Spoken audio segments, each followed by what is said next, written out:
The Hiền Lương Bến Hải, a special national relic, an enduring testament to the Vietnamese people's yearning for reunification, is set to welcome a major addition. By the end of this year, the planned reunification park will expand the space for remembrance and historical experiences.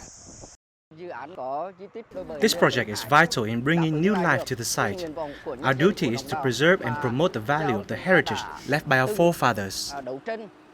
Once a strategic target for bombings, Long Dat Ferry, where 16 young volunteers fell, has been recognized as the special national relic. Quảng Trị is upgrading and expanding the area into a historical, cultural, and spiritual complex along the river.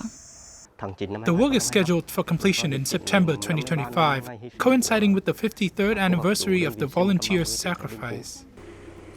Deep in the Trường Sơn Range, within the core zone of Phong Nha Kẻ Bàng National Park, the nearly entire Commander Cave and NH General Depot on Victory Road 20 once served as a command post supplying the southern front, opened to visitors last month through joint provincial and private efforts.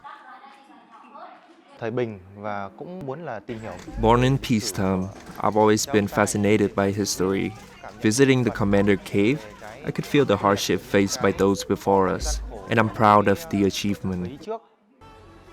Quang Tri is safeguarding spaces of memory for the future, and these relics continue to tell of the longing for peace and the unity that shaped the nation.